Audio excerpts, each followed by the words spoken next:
Twebaza Katonda kubanga ayongedde okutuwanirira n'okutuwa omukisa omulala mu bulamu bwaffe, kubanga buli kiseera kye tubeerawo Mukama abeera atusaasidde, aba atuwadde omukisa okwongera okutereeza obulamu bwaffe ate n'okwongera okumusemberera. Coordinator waffe n'abantu mwenna abali ku mukutu guno, mwenna ntuusa okulamusa kwange gye muli era mbeebaza obuweereza. Nga bwe nnyanjuddwa amannya, nze Henry Sserunkuuma nga nkulembera ekkanisa ey'e Kaleerwe. Mpozzi okutereezaamu, Kaleerwe egwa mu Kanyinya District, so mu kiseera kino nze Associate Pastor owa Kanyinya District. Naye nsanyuse okubalaba n'okwogerako gye muli. Omulamwa gwaffe ogw'olunaku olwaleero gugamba nti Revive Us Again, tuzze bujja nate. Twalabye ng'ekimu ku bintu bye tusinga okwetaaga ye Katonda okutuzza obuggya ate n'okubeera nga naffe tuweebwa omukisa okumusemberera mu mbeera zaffe ez'obulamu. Mukama wali okwongera okututereeza n'okutulongoosa, era twegayirira nnyo Katonda bulijjo era buli kiseera ekisa kye kyongere okubeera gye tuli. Mu kiseera kino tugenda kulowooza ku ky'okuyiga ekigamba change position, kyusa ekifo. Olunyiriri olw'okujjukira luli mu kitabo kya Zabbuli ey'ekinaana, olunyiriri olwokusatu. Ekiwuga kyaffe kigamba nti change position, kyusa ekifo. Olunyiriri olw'okujjukira lugamba mu Zabbuli ey'ekinaana olunyiriri olwokusatu lugamba nti tukomyewo gy'oli, Ayi Mukama, tukomyewo gy'oli, Ayi Katonda, oyase amaaso go, naffe tulirokoka. Zabbuli ayogera ebigambo eby'okusaba n'okwegayirira Mukama. Mu bigambo bino ategeeza abantu bano basobola okubeera nga bali baseeseetuse okuva eri Katonda era nga waliwo ebitatambula bulungi mu bulamu bwabwe. Dawudi omuwandiisi wa Zabbuli eno asaba Katonda olw'okubanga baali baseeseetuse okuva eri Mukama. Essaala y'omuwandiisi ono egamba nti Katonda bamwegayirira, naffe nga tumwegayirira tukomyewo gy'ali, ayase amaaso ge gye tuli, naffe tusobole okubeera nga tulokoka. Ebigambo ebyo byonna omuwandiisi ono by'awandiika byogera ku nkyukakyuka ey'obulamu. Awatali kukyuka mu bulamu tewasobola kubeerawo kugenda mu maaso mu mbeera ey'ebyomwoyo. Ebigambo ebitera okwogera ku nkyukakyuka bigamba nti change is a fact of life. Okukyukakyuka oba enkyukakyuka kitundu ku bulamu bwaffe era tetusobola kukyewala. Omuwandiisi gwe bayita Lon Brew yawandiika n'agamba nti your life does not get better by chance, it gets better by change. Obulamu bwo, obulamu bwange tebubeera bulungi lwa kyansi nga kigudde bugwi, naye obulamu bwaffe bubeera bulungi olw'enkyukakyuka. Buli muntu ayagala okubeera obulungi mu bulamu alinako ebintu by'akyusa. Awatali kukyusa ebintu ebimu mu bulamu tetusobola kubeera bulungi. Olw'ensonga eyo kyavudde atugamba nti obulamu bwaffe bujja kusobola okubeera obulungi nga waliwo enkyukakyuka ezituukiddwako mu bulamu bwaffe ng'abantu. Ayongera n'agamba nti they always say that time changes things, but you actually have to change them for yourself. Abantu bagamba nti ebiseera bikyusa ebintu, naye ekyamazima ebiseera si bye bikyusa ebintu, wabula ggwe kennyini olina okwekyusiza ebintu ebyo. Obudde tebusobola kukuyamba oba ebiseera tebusobola kukuyamba kukyusa bintu okuggyako ggwe ng'osazeewo okubaako by'okyusa. Ne bw'owangaala emyaka 2 oba 3 oba 4 oba 5 ne nnemera mu mbeera zange ez'obwonoonyi ne sitwala budde na kiseera kukozesa kiseera kyampadde kutabagana ne Katonda, nja kufiira mu bubi bwange. N'olw'ensonga eyo, newankubadde nga Katonda asobola okumpa ekiseera okwetereeza n'okwerongoosa, ekiseera tekisobola kubaako kukyusa ebyo bye nnina kukyusa, wabula nze kennyini nze alina okufuba okusobola okukola enkyukakyuka ey'amaanyi mu bulamu bwange. Ekyakigamba, change is a law of life, and those who look only to the past or present are certain to miss the future. Nti obulamu, nti enkyukakyuka tteeka lya bulamu, era abo abateeka ebirowoozo byabwe ku byayita byokka oba ebyaleero bajja kufiirwa ebiseera eby'omu maaso. Katonda waffe atulaga nti naffe ng'Abakristaayo mu bulamu bwaffe tugwana okubaako bye tukyusa. Awo we tuli bw'aba nga si we walungi, tugwana okukola enteekateeka esingako okubeera ennungi, tusobole okubeera nga tuvaawo. We tugaanirawo tujja zzikirira mu bulamu bwe tulimu.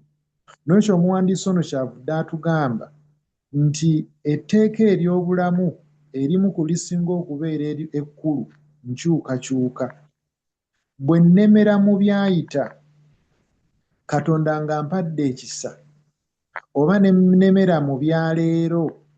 Waliwo Abakristaayo ng'Obukristaayo tubuzimbira ku byafaayo. Ntera okuwulira abantu abamu abamaze mu kkanisa ebbanga eddene nti mu biseera byaffe twakola.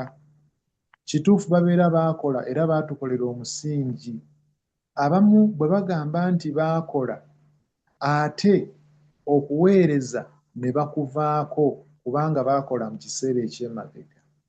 Katonda atugamba nti tetulina kuteeka birowoozo ku ebyo ebyayita, tetulina kuteeka birowoozo ku byabuliwo byokka, wabula bwe tuteeka ebirowoozo ku ebyo ebyayita n'ebyo ebiriwo byokka nga tetufuddeeyo ffe kukyusa bulamu bwaffe, ebiseera byaffe eby'omu maaso bigenda kubeera bibi ddala.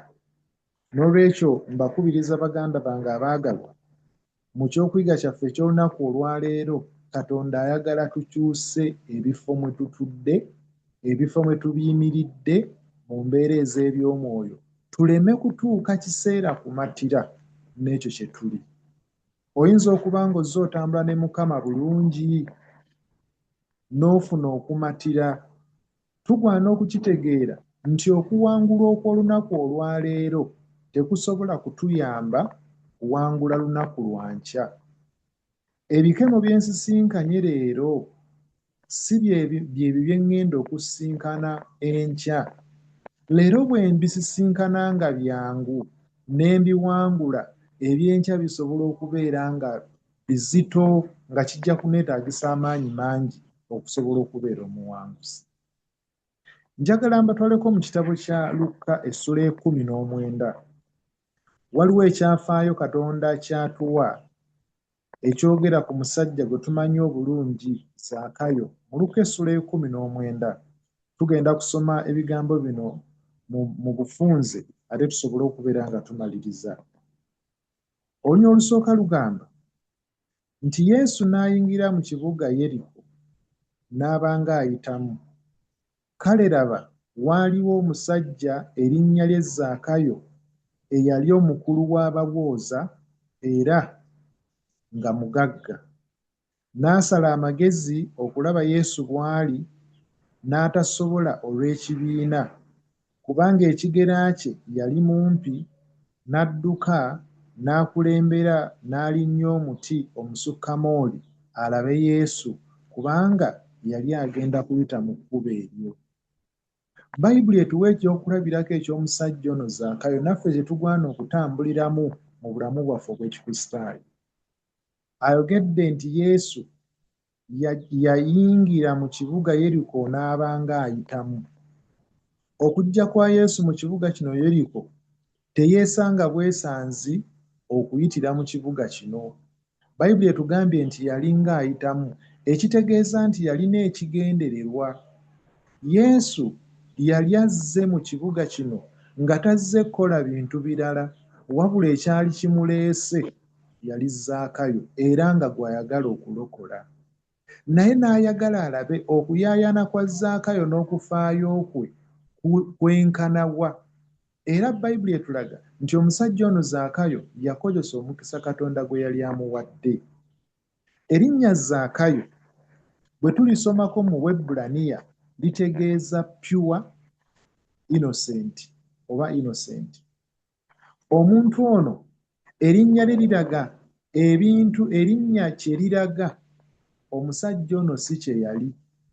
Erinnya litegeeza pure, omutukuvu. Litegeeza omuntu ali innocenti, atalina bubi bwonna. Naye okusinziira erinnya kye yali litegeeza n'ebikolwa by'omuntu ono byali tebikwatagana. Njagala mbategeeza abooluganda baagalwa, tulina erinnya Katonda lye yatuwa ffe okuyitibwa abaana ba Katonda, era Bayibuli egamba nti bwe tutyo bwe tuli. Naye ogenda okwetegereza ng'ebikolwa byaffe tebikwatagana n'ekyo kye tuyitibwa. N'olw'ensonga eyo ne Zaakayo yali ayitibwa erinnya era litegeeza amakulu amangi, omutukuvu, naye ng'ebikolwa bye tebiraga nti mutukuvu.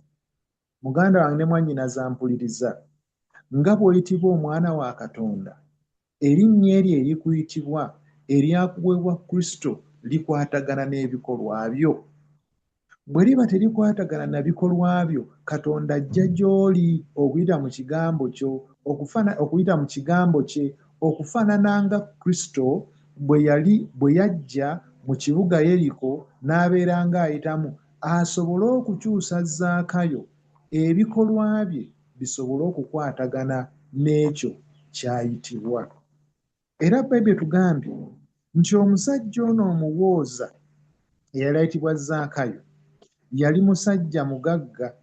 Atugambye olunya olwokusatu nti Zaakayo bwe yawulira nga Yesu agenda kuyita mu kifo ekyo, nti n'asala amagezi okumulaba nga bw'ali, n'atasobola.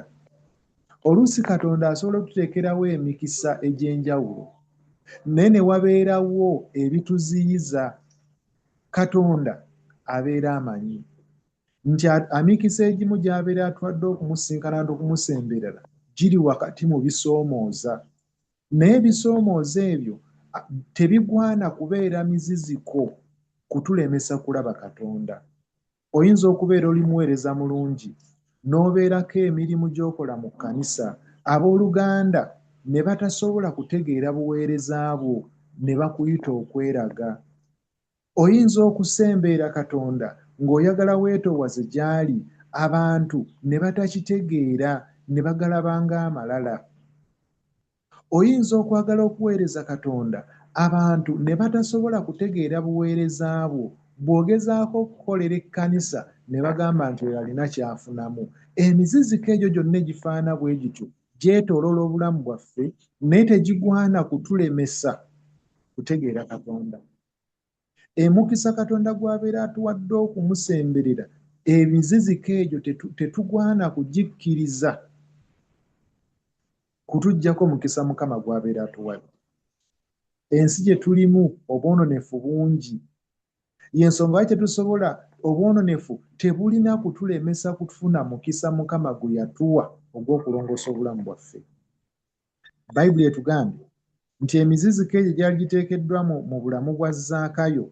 Ogumu ku muziziko gwali gwa bugagga, omuziziko ogwokubiri kyali kibiina ky'abantu abaali bamwetoolodde. Okimanyi nti abantu abatwetoolodde oluusi basobola okutuggyako omukisa Mukama gw'abeera atuwadde ogw'okumusinkana singa tukkiriza ne bongera okubeera ekisenge eri obulamu bwaffe.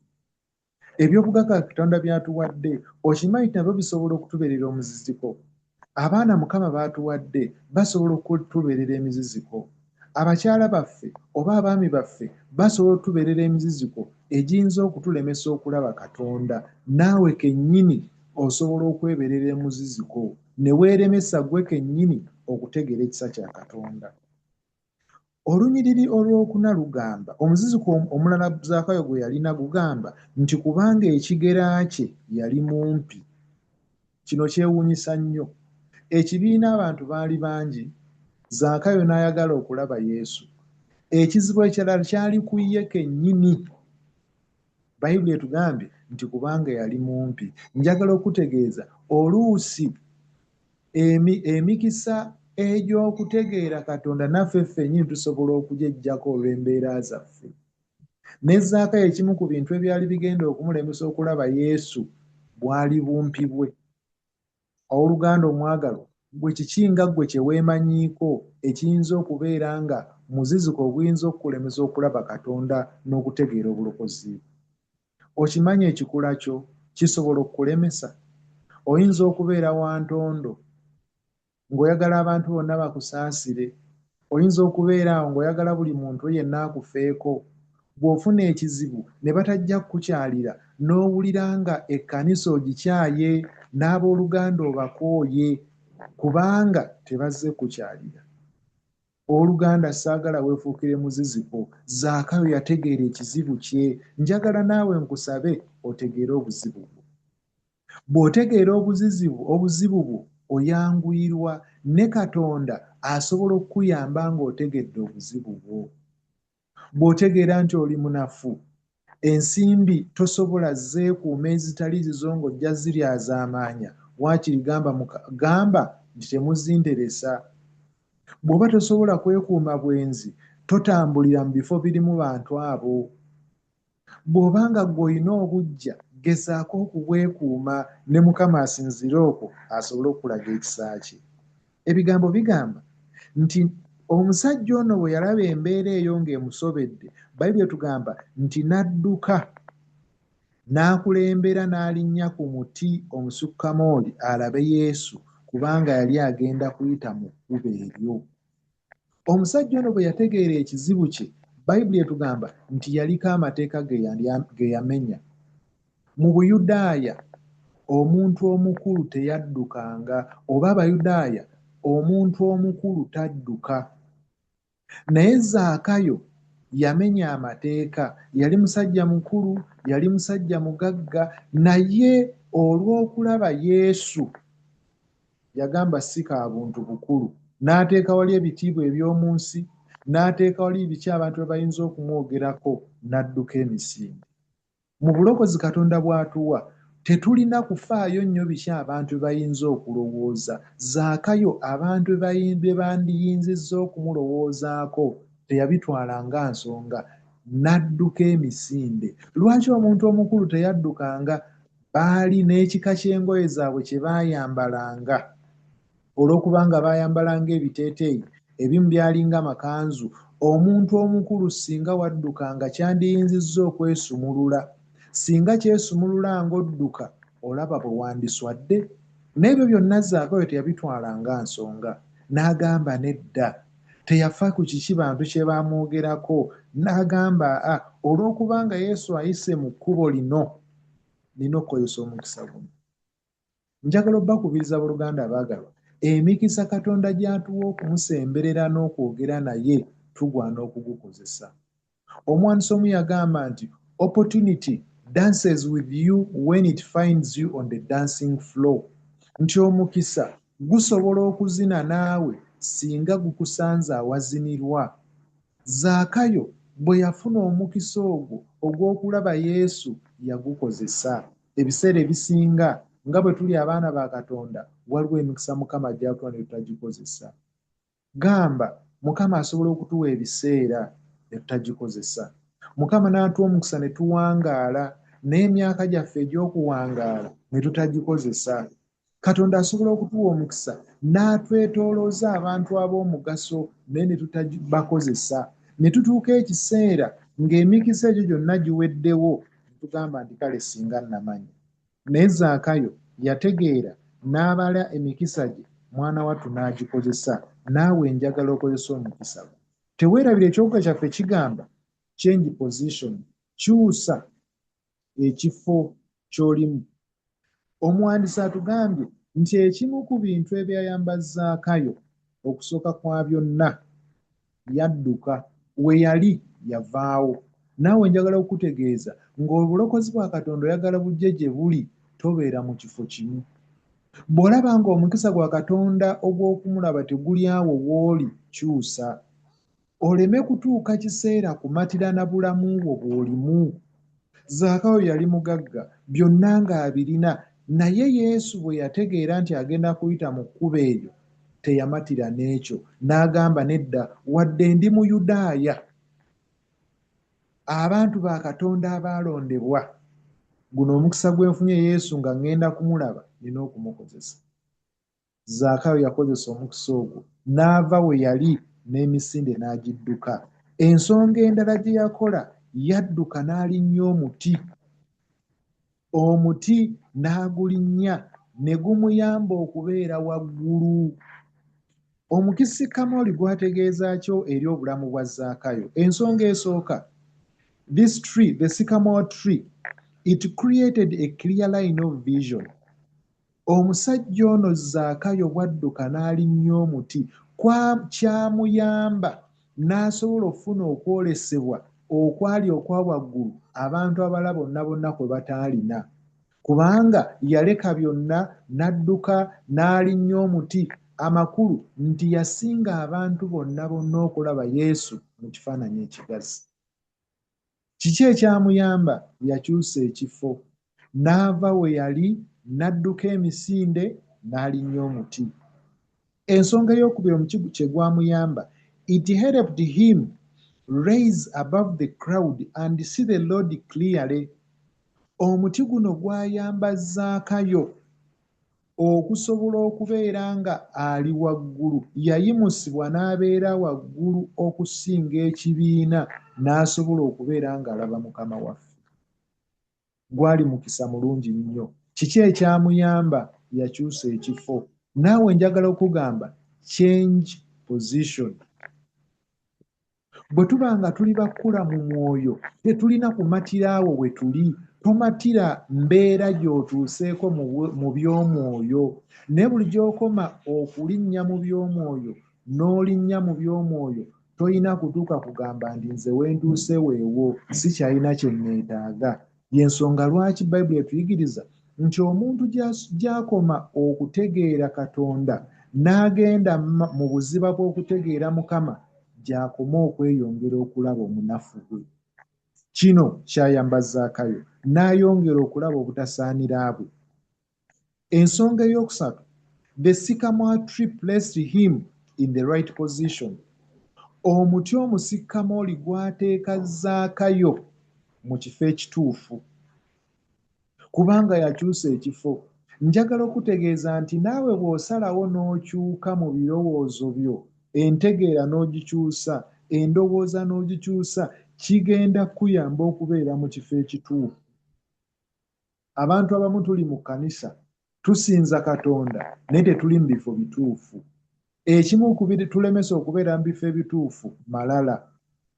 Ne bwe tuba tukomya ebirabo n'ebitundu by'ekkumi eri Katonda, nga tetubikomyawo ng'ekikolwa eky'okusinza, naye tubikomyawo lwa malala, kwegulumiza kwa bulamu. Tulowooza nti tuli ba muwendo okusinga abalala, ne tulema okubeera nga twetoowaza. N'olwekyo Zaakayo okudduka n'alinnya omuti kaali kabonero ka bwetoowaze. Yesu nga bwe yagamba, omuntu aligenda mu bwakabaka obw'omu ggulu alina kubeera nga mwana muto. Zaakayo yasalawo n'akyusa ekifo, n'afaananira ddala omwana omuto asobole okubeera nga azisinkana mukama waffe Yesu. Naawe nkukubiriza obeere mu mbeera efaana bw'etyo. Ensonga bw'eti egamba nti omuti guno gwamuteeka mu kifo ekituufu. It placed him in the right position for the Lord's invitation that would follow. Era Yesu bwe yatuuka ku muti ogwo, Bayibuli etugamba nti Yesu yatunula waggulu. Onyitugamba olwokutaano nti awo bwe yatuuka mu kifo ekyo waali n'atunula waggulu n'amugamba nti Zaakayo kamangu. The sycamore tree placed Zacchaeus in the right position for the Lord's invitation that would follow. Omuti guno gwayamba Zaakayo okubeera mu kifo ekituufu, era Yesu bw'atuukawo n'atunula waggulu kubanga yali amanyi nti waliwo omuntu omweteefuteefu okwaniriza okuyita kwa Katonda. Okiraba nange awamu naawe bwe tubaako enkyukakyuka gye tusalawo mu bulamu bwaffe nti egenda kuyamba Mukama Katonda okusobola okutuyita tusobole okumugoberera. Bwe mba mbadde ng'omuvubuka nga nkabawaza buli muntu, bwe nsalawo n'endeka ekikolwa kyange ekibi wadde nsobola okubeera omunafu, Katonda ankwatako n'ekisa kye n'aŋŋamba nti mwana wange amaanyi agawangula nsobola okugakuwa. Bwe mba mbadde mulogo, bwe mba mbadde ndi mu kugeya, bwe mba sifaayo kuyiga kigambo kya Katonda, Mukama agamba nti amaanyi weegali. Kyova olaba agamba Zaakayo nti Zaakayo kamangu. Ensonga endala, the sycamore tree helped Zacchaeus to focus on Jesus Christ, not the crowd. Zaakayo bwe yakyusa ekifo, omuti okusikamooli gwamuyamba okuteeka ebirowoozo bye ku Mukama waffe Yesu. Okimanyi nti bwe tusigala mu mbeera gye tulimu tulemererwa okubeera focused. Oyinza okubeera mu bantu bo nga bali negative eri ekkanisa, nga bukulembeze bw'ekkanisa babuyisaamu amaaso, abakulembeze baffe aba wansi n'abawaggulu tebabawa kitiibwa. Naawe bw'obeera mu bantu abo ebirowoozo by'ogenda biteeka mu bantu abo nga abantu bwe balowooza.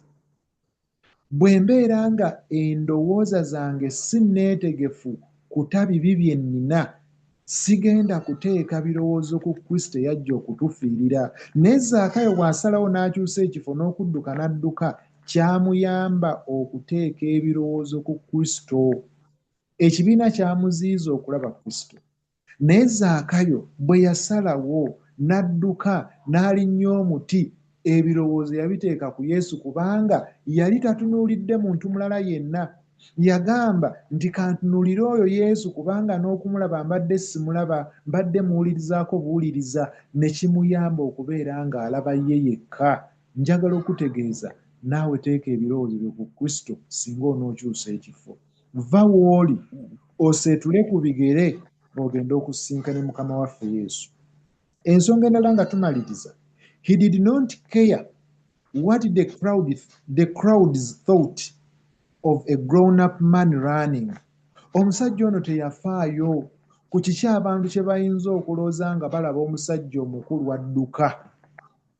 Kyova olaba nga tugoberera Katonda, nga tusinza Katonda era nga tumuweereza, tetugwana kufaayo ku biki abantu bye batwogerera. Omuntu asobola okwogerako ebikyamu lwa nsonga obuweereza bw'okola bumuluma kubanga ye tasobola kubukola. N'olwekyo Zaakayo bw'adduka n'alinnya omuti, abantu bayinza okubeera nga balowooza omusajja ono addukira ki, agudde eddalu. Naye bw'atuuka waggulu n'alaba Yesu era n'amuyita, bonna baafuna ensaalwa. N'olw'ensonga eyo njagala okutegeeza naawe kyusa ekifo. Embeera gy'olimu, embeera gye ndimu, nange nsobole okugireka. Ekiddira ekisembayo kye kino, he ran and climbed the tree despite the people looked on. Nti omusajja ono bw'adduka n'alinnya omuti, abantu baasigala batunula butunuzi nga bagomba obazzaako ki. Kyova olaba abantu bagendagenda mu ggulu nga basazeewo ne bagamba nti newankubadde nga bino birungi bye mbadde ntambuliramu, bwe sidduka kubireka nja kuzikirira mu nsi eno. mikwano gyo giyinza n'okugamba oba ofa ki, Yesu gw'oddukira, Yesu gw'oweereza, gw'ofaayo okwewombeekera nga n'okumulaba tomulabangako, kiki? Kyobola abantu abamu batugamba nti lyako by'olya eby'eggulu bineerabirira, naye Zaakayo yamalya n'agamba abantu baba batunula batunule, naye mwana wattu bw'atuuka ku muti n'alinnya, Yesu n'amuyita, baafuna ensaalwa. Kyova olaba ebikola by'abatuukirivu bigenda kuleetera abantu abatali batuukirivu okulumwa obujiji, batuuke okugamba nti kale singa naffe twakola bwe tutyo. Tumaliza tugamba Yesu bw'amuyita ng'amugamba Zaakayo kamangu, he did not hesitate to come down at Christ's call.